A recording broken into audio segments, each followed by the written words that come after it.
Maksud pengubahan wang haram atau money laundering atau bahasa mudahnya pencucian wang ialah proses menjadikan wang atau aset yang diperolehi daripada aktiviti haram supaya kelihatan sah.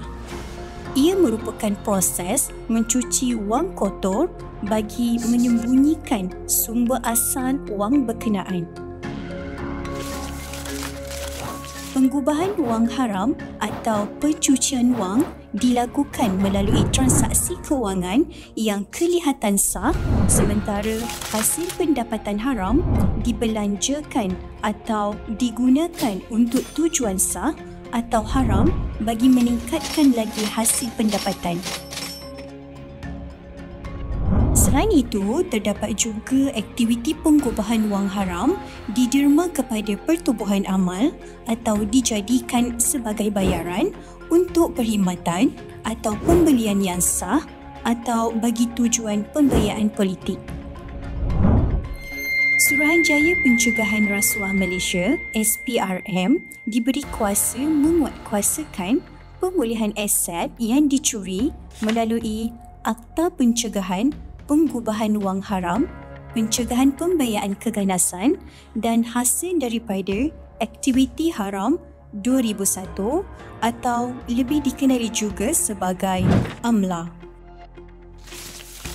Kepentingan AMLA kepada Malaysia adalah untuk menjaga integriti sistem keuangan Malaysia. AMLA berperanan sebagai perisai pelindung yang menjaga integriti sistem keuangan Malaysia dengan menguatkuasakan peraturan yang ketat. Ia bertindak menghalang penjenayah daripada memasuki dunia keuangan sekaligus memastikan keselamatan ekonomi negara. Seterusnya, kepentingan AMLA adalah untuk memastikan reputasi negara terjaga. AMLA membantu mengekalkan reputasi baik Malaysia di persada global. Dalam dunia di mana negara berdagang dan menjalankan perniagaan antara satu sama lain, kepercayaan adalah sangat penting. Oleh itu, AMLA memastikan Malaysia kekal dilihat sebagai raga kongsi yang boleh dipercayai sekaligus menarik pelaburan dan membuka peluang antarabangsa. Selain itu, peranan AMLA adalah untuk melindungi institusi negara. Institusi keuangan merupakan antara sektor yang paling terdedah kepada kegiatan pengubahan wang haram. Dengan pematuhan terhadap AMLA, mereka dapat melindungi diri daripada menjadi medium bagi aktiviti haram sekaligus mengurangkan risiko perundangan dan reputasi negatif. Peranan wasiat terhadap AMLA. AMLA perlu dipatuhi oleh institusi-institusi pelapor seperti berikut: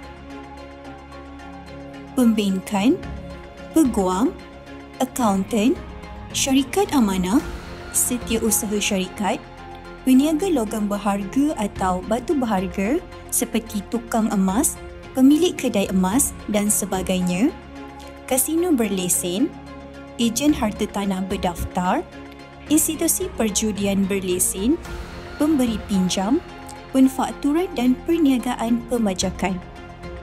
Wasiah merupakan syarikat amanah. Oleh itu, wasiah telah dikategorikan sebagai institusi pelapor berdaftar di bawah Bank Negara Malaysia (BNM) yang perlu mematuhi AMLA dan dokumen dasar yang telah dikeluarkan oleh Bank Negara Malaysia. Pesanan ini dibawa khas kepada anda oleh Kumpulan Risiko dan Pematuhan Unit AML Wasiah.